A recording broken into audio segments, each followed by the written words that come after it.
My name is Juanita Boyles, 34 years old. For most of my adult life, I believed stability was something you built slowly, brick by brick, with discipline and patience, not something you stumbled into by luck.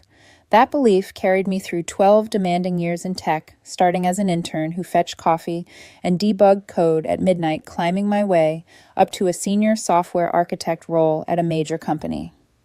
6 figures, stock options, long hours, constant pressure. None of it fell into my lap. Every promotion came at the cost of missed weekends, canceled plans, and a master's degree earned while working full-time. I didn't just have a career, I had a foundation I'd poured myself into. When I married my husband, I thought that foundation was something we stood on together. He worked in pharmaceutical sales. Solid job, decent commissions, around $85,000 a year. He liked to say he was doing just fine, and technically he was. But our life, the penthouse apartment with floor-to-ceiling windows, the vacations, the dinners we didn't check prices for, existed because of my income. Our rent alone was over $6,000 a month, covered by my salary. His contribution went toward his car payment, his hobbies, and about $1,500 a month for shared expenses. At the time, I didn't keep score. We were married. What was mine was ours. Or so I thought. We'd been together 6 years, married for 4. I supported him through 2 job losses, paid for his car when it was repossessed before we got married, reassured him when he felt behind his peers. I told myself that was partnership.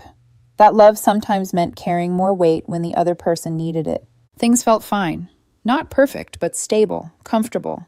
Until 3 weeks ago when he asked me to sit down after dinner. He had that tone people use when they're about to deliver news they've rehearsed.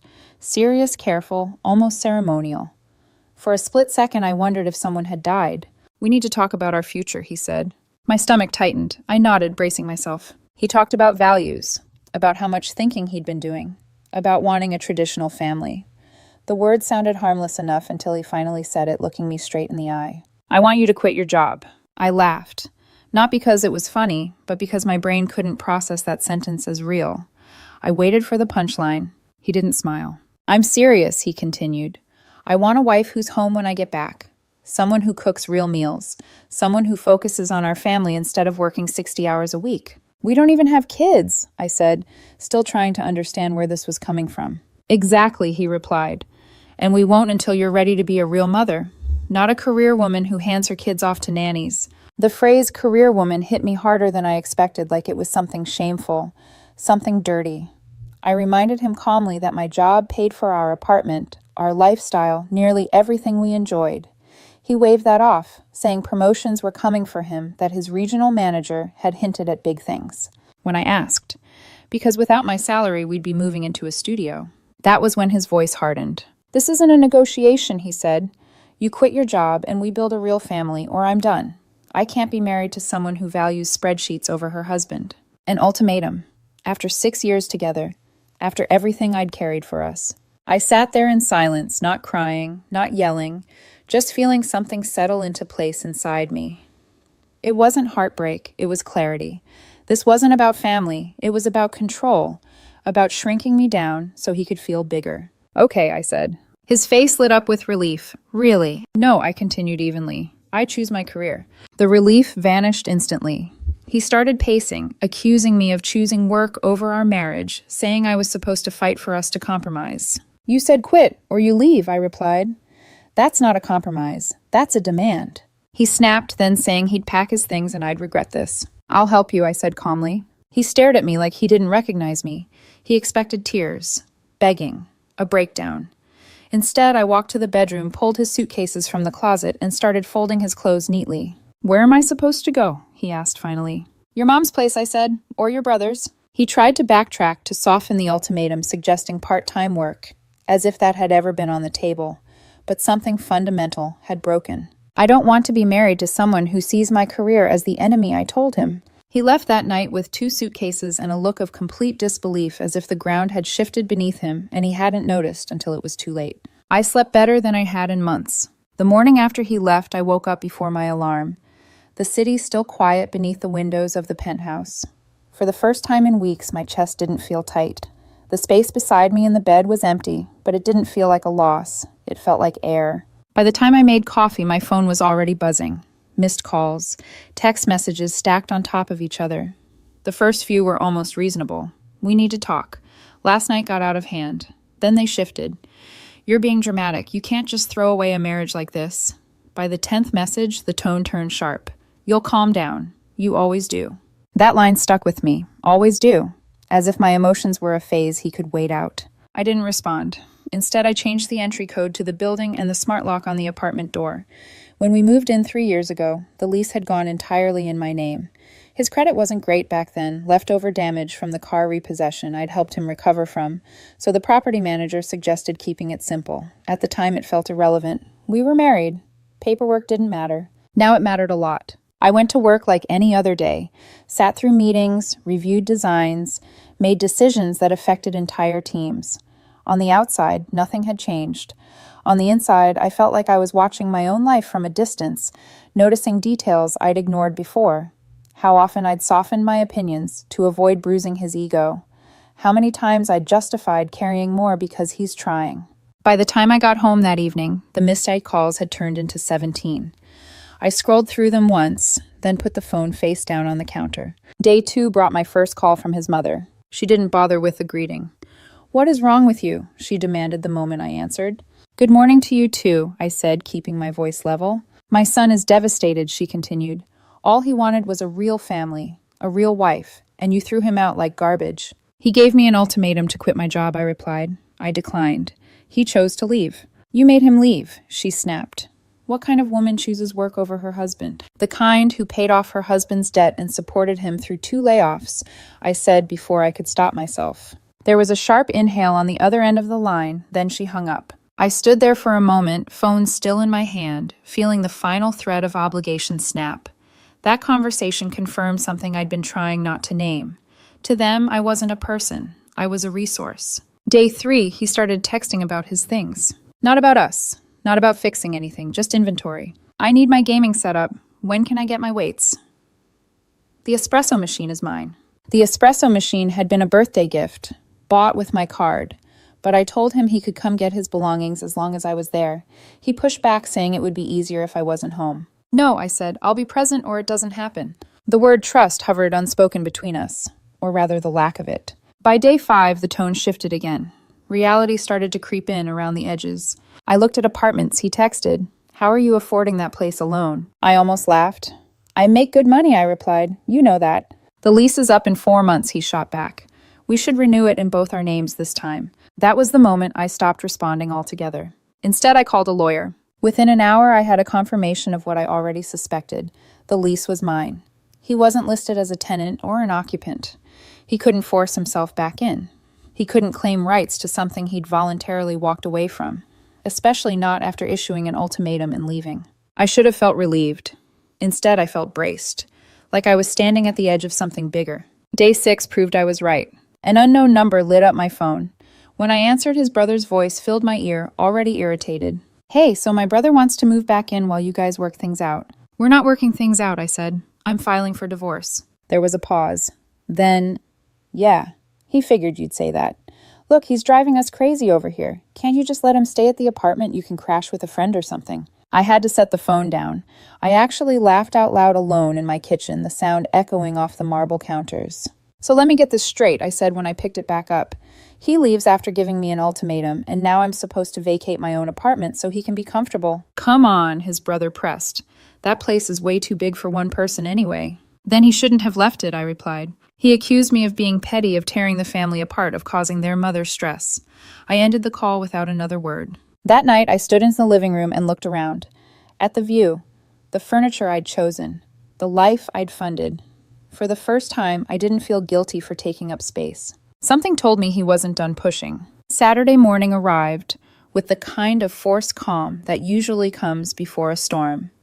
I knew he was coming to collect his things, and I knew he wouldn't come alone. People who believe they're entitled to something rarely show up quietly. I invited my best friend over an hour before he was supposed to arrive. She didn't ask questions. She just showed up, set her bag down, and took a seat at the kitchen island like she was clocking in for a shift. Broad shoulders, unshakable presence, zero tolerance for nonsense. I hadn't planned it as a statement, but part of me knew I needed a witness too. Right on time, the intercom buzzed. I opened the door to find my husband standing there with his mother and brother flanking him like backup. He looked thinner already, like the confidence he'd worn so comfortably had started to drain out of him. His mother, on the other hand, looked energized. Angry, but energized, like she'd been rehearsing this moment. The moment they stepped inside, her eyes lit up as she scanned the apartment. "This place is gorgeous," she said, not even trying to hide the bitterness in her voice. "No wonder you won't leave." His brother let out a low whistle. "Man," he said to my husband, shaking his head, "you really gave this up." My husband didn't answer. He just kept his eyes on the floor. They went straight for his gaming setup, first dismantling it piece by piece. I stayed silent, leaning against the counter, watching carefully.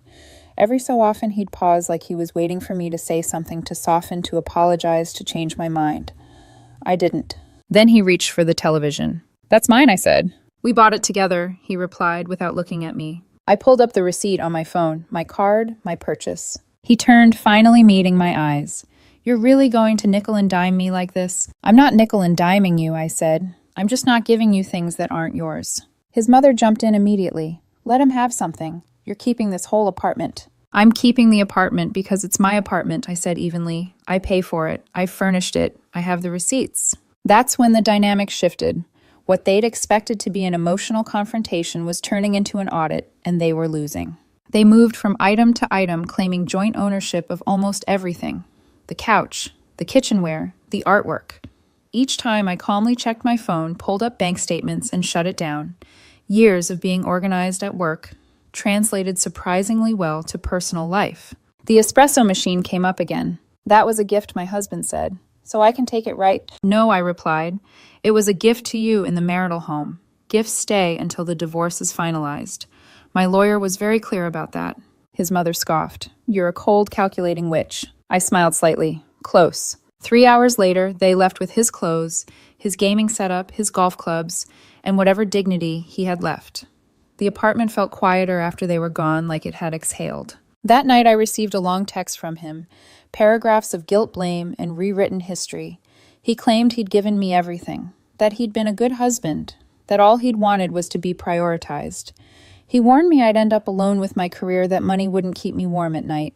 I didn't respond. What he hadn't thought through was how much of his life had been built on mine. Without my income, the lifestyle he'd taken for granted evaporated. His mother's house was 40 minutes from his job. His brother's apartment was cramped. The places he could afford on his salary alone didn't come with views or amenities or convenience. He'd built a life on my foundation, then tried to tear it down with both of us inside. I was still standing. I filed for divorce the following Monday. I didn't tell anyone first. Not my parents, not friends, not even him. I just sat at my desk during lunch, signed the paperwork electronically, and felt a strange mix of relief and sadness settle in my chest. 6 years of my life reduced to a series of forms and checkboxes.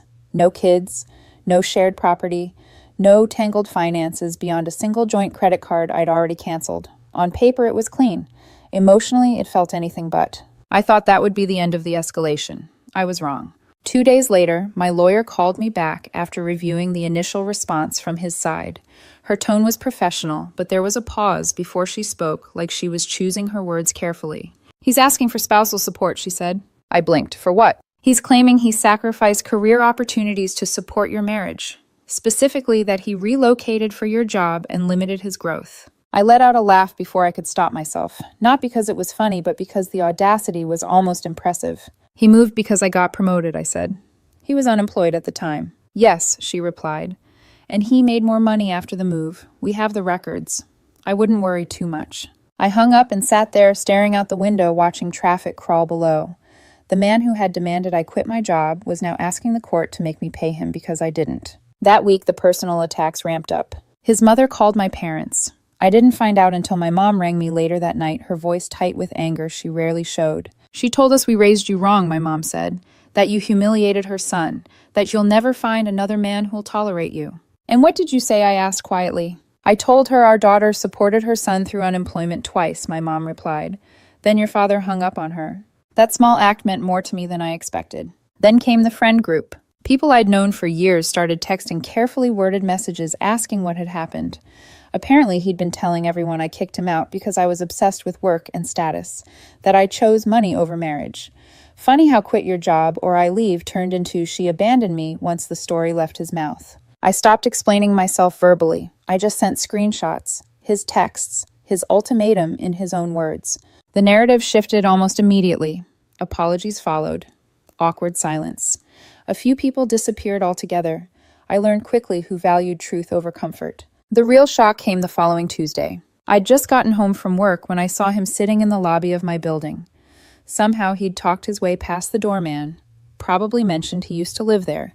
He stood up when he saw me like he'd been waiting. "We need to talk," he said. "We have lawyers for that," I replied, not slowing down. "This isn't about lawyers," he insisted, following me toward the elevators. "This is about us." "There is no us," I said. "You ended that." Inside the elevator, the silence pressed in.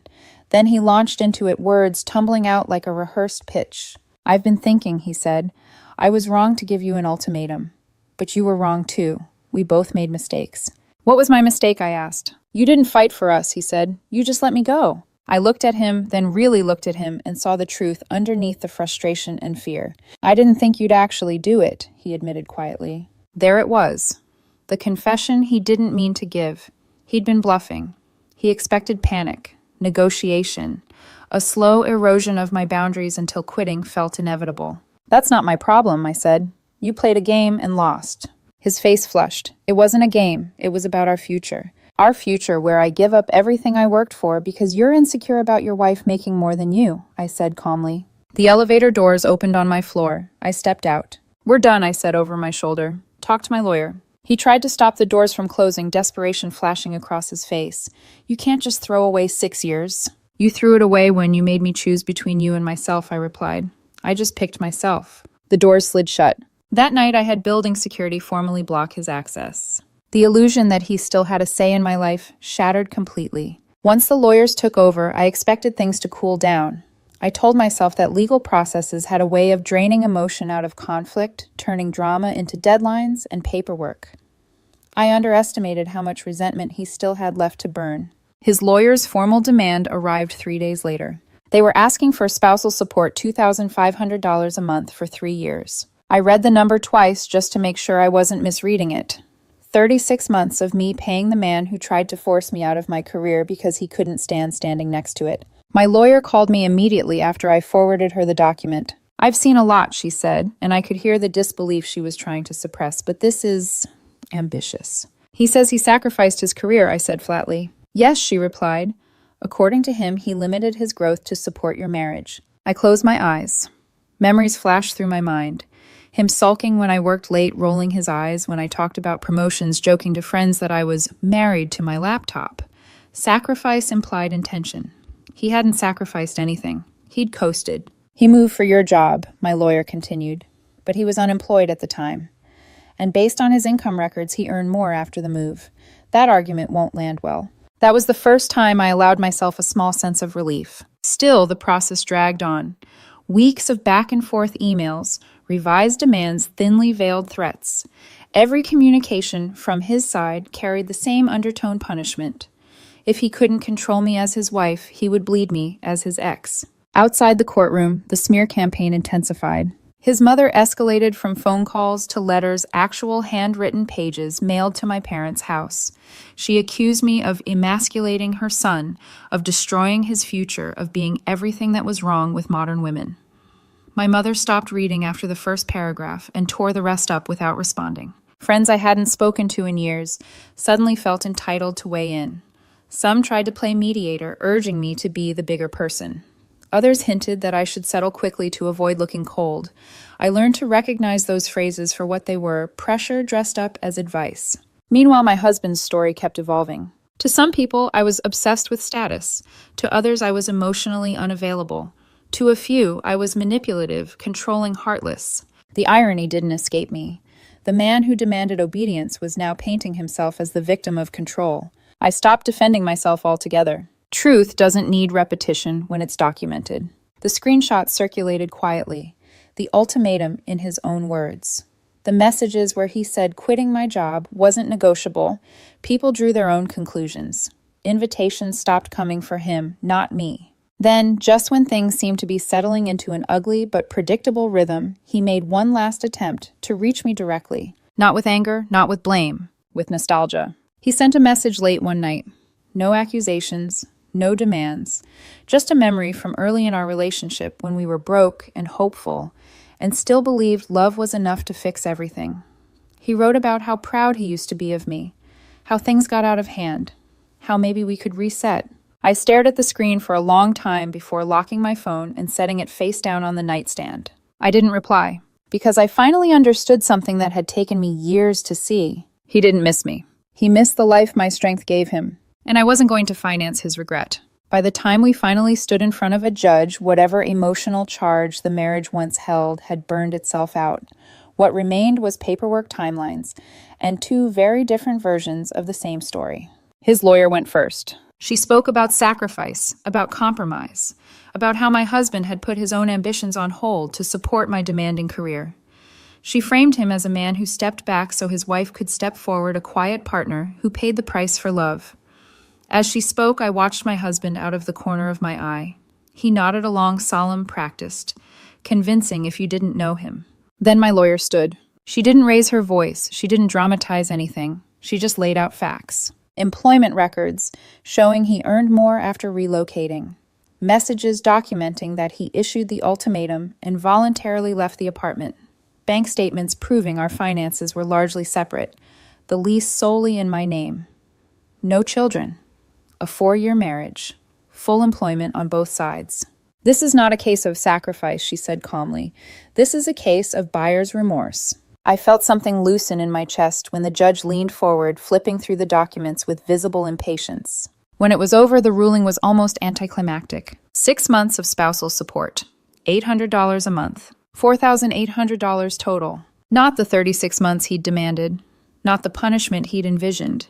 Just enough to acknowledge the marriage existed and not a cent more. I won't pretend it didn't sting to pay him anything at all. Writing that first check felt like swallowing something bitter. But bitterness fades. Freedom doesn't. Property division followed quickly after. Receipts mattered. Records mattered. Facts mattered. He fought for the espresso machine longer than anything else, clinging to it like it represented something deeper.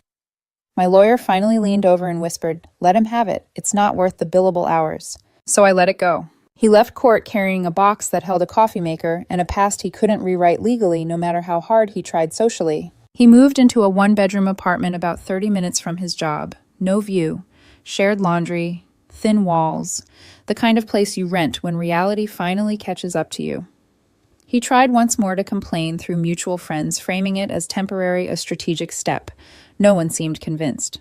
3 weeks after the divorce was finalized, I ran into one of those mutual friends at a coffee shop. She hesitated before speaking, then gave me an update I hadn't asked for but somehow needed. "He's struggling," she said. "Not like homeless or anything, just adjusting. Apparently his mother couldn't help financially. Fixed income. His brother had kicked him out after a few weeks, calling him impossible to live with. His car needed repairs he couldn't afford because he was used to unexpected expenses being handled quietly without discussion. And still he told people he'd let me go. Still the hero of his own story." I listened without comment, finished my drink, and wished her well before heading back to my office. That evening, when I got home, I stood in the middle of the apartment and looked around. The silence didn't feel heavy anymore. It felt earned. I changed his old gaming corner into a reading nook, painted the bedroom a color he would have hated, hung a framed letter in my home office, one final note from his mother calling me a disgrace to womanhood, a reminder of exactly what I walked away from. Some people collect trophies. I collected clarity. 2 months after the divorce was finalized, my life stopped feeling like a recovery and started feeling like a direction. The first thing that changed was my relationship with silence. In the beginning, the quiet in the apartment felt sharp, like it was pointing out everything that was missing. But slowly it softened. It became space. Space to think. Space to breathe. Space to hear my own thoughts without filtering them through someone else's insecurity. Work picked up in a way I hadn't expected.